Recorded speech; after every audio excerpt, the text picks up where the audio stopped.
Bên ngoài ý cảnh, độn quang của ba người hạ xuống. Diệp tiên tử, Chu cô nương, nơi này không nên ở lâu. Người của ông La Tông có lẽ sẽ sớm tìm tới đây thôi. Chúng ta hãy chia tay tại đây vậy.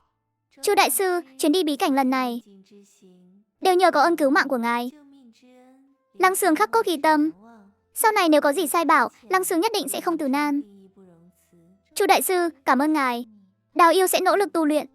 Sau này hy vọng có thể giúp được ngài. Hai vị tiên tử khách sáo quá rồi, chẳng qua chỉ là hỗ trợ lẫn nhau thôi. Núi cao còn có ngày gặp lại. Cáo từ. Tuy Doãn Thiên Chủ đã trốn thoát, nhưng hắn chỉ nhận ra hai người Diệp Lăng Sương, không hề biết thân phận thật sự của ta, càng không biết ta chính là trưởng lão Khắc Khanh của Ngũ Hành Tông. Thân phận Chu Vân này vẫn an toàn. Việc cấp bách hiện giờ là đột phá Nguyên Anh. Chỉ có đạt tới Nguyên Anh mới thực sự có chỗ đứng trong giới tu chân này. Mà để đột phá Nguyên Anh, cần dẫn động linh khí thiên địa khổng lồ. Không có linh mạch thượng hạng thì không được, lại cần một môi trường tuyệt đối an toàn. Ngũ Hành Tông chính là lựa chọn tốt nhất.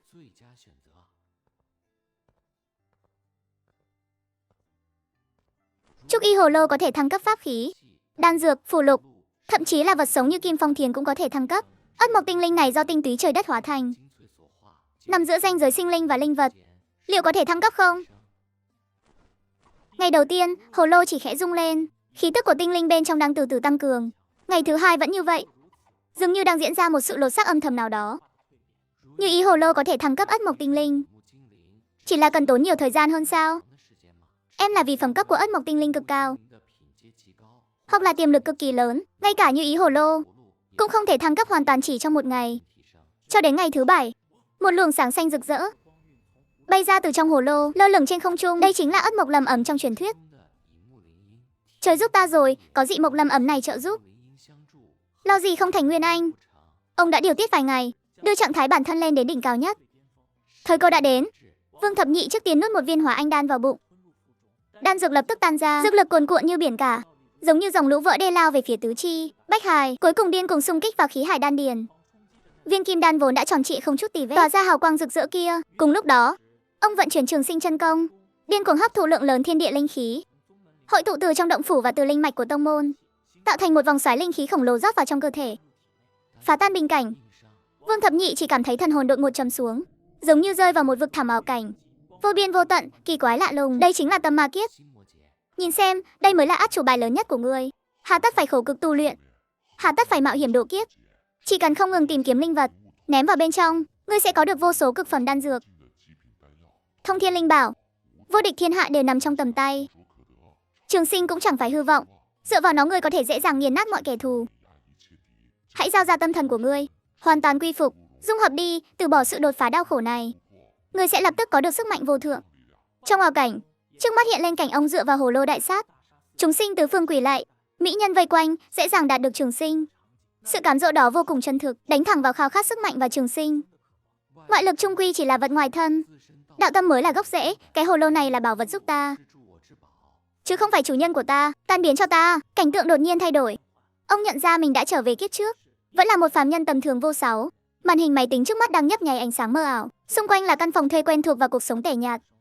Thế giới tu tiên vừa rồi dường như chỉ là một giấc mộng nam kha. Nhìn xem, thế giới tu tiên rực rỡ kỳ ảo đó mới chính là bọt nước trong mơ. Đánh đánh rớt rớt, sống nay chết mai thì có ý nghĩa gì? Trở về đi, nơi này mới là thực tại. Dù cho bình phàm, tuyệt đối không lo nguy hiểm đến tính mạng. Ngay sau đó, ở phía bên phải, ông dường như nhìn thấy bản thân đột phá thất bại, kim đan hoàn toàn tàn vỡ, tu sáu mất sạch. Diệp Lăng Sương, Chu Đào Yêu và những người khác lạnh lùng rời đi. Ông thoi thóp hơi tàn trong tuyệt vọng. Hư ảo, tất cả đều là hư ảo. Kiếp trước đã qua, kiếp này ta ở nơi đạo hiện hữu. Dẫu vạn người ngăn cản, ta vẫn cứ tiến bước. Thất bại thì đã sao? Phế bỏ thì đã sao? Dẫu cho thân chót dưới đao, cũng là lựa chọn không hối tiếc trên con đường cầu đạo của ta. Kiếm tâm của ta thả gãy chứ không chịu uốn cong. Phá, ngươi là ai? Là Vương Thập Nhị hay là Chu Vân? Đạo của ngươi là gì? Là trường sinh, là báo thù, là bảo vệ hay đơn thuần là rớt chóc? Ngươi thay hình đổi dạng, ngươi tính toán từng bước thân phận. So với Doãn Thiên Thù và Hắc Sơn tôn giả kia có gì khác biệt? Thanh kiếm của ngươi chảm là kẻ thù, hay là bản tính của chính ngươi? Thiên đạo vô tình, coi vạn vật như chó dơm. Dù ngươi có thành Nguyên Anh, cho đến hóa thần, chỉ ít còn có luyện hư, hợp thể, đại thành, độ kiếp tiên lộ. Kiếp nạn rằng giặc vô tận, cuối cùng cũng thành đất vàng. Cầu đạo để làm gì? Từ bỏ đi, quy phục tâm ma mới có được đại tự tại, đại giải thoát. Vô số bản thể trong đầu đang gào thét chất vấn, dụ dỗ và nhạo báng. Ta là Vương Thập Nhị, cũng là Chu Vân, danh xưng vốn là hư ảo. Tâm là thật, đạo của ta ở ngay dưới chân. Đó là Trường Sinh đạo, cũng là Tiêu Giao đạo, là Sát Phạt đạo, cũng là Thủ Hộ đạo. Nhưng đi vạn dặm đường, không thẹn với lòng. Tiên lộ thanh thang, ta sẽ dốc lòng tìm kiếm đạo lý. Kiếp nạn vô cùng cũng chỉ là phong cảnh trên con đường đạo của ta. Nơi trái tim hướng tới, dẫu có chết đi cũng chẳng hối tiếc, mà niệm đường hòng làm loạn đạo tâm của ta. Tâm ma kiếp tan, hào quang Nguyên Anh hiển hiện, Nguyên Anh của Vương Thập Nhị rốt cuộc đã thành. Trên không trung Ngũ Hành Tông,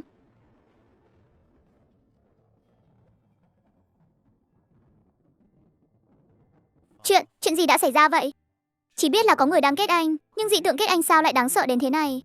Tiên âm, Kim Liên. Đây lẽ nào là thứ được ghi lại trong cổ tịch?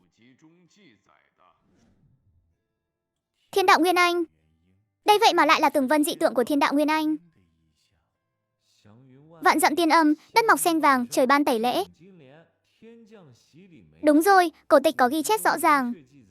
Chỉ có khi ngưng tụ, thiên đạo Nguyên Anh trí cao vô thượng trong truyền thuyết mới có thể dẫn động dị tượng đất trời chúc mừng như thế này. Là tiểu tử Chu Vân đó, khá lắm tiểu tử. Khá lắm, ha ha ha. Thiên đạo Nguyên Anh. Trong truyền thuyết là người chắc chắn đạt tới hóa thần. Thậm chí là có hy vọng chạm đến tiên đạo, thiên đạo Nguyên Anh.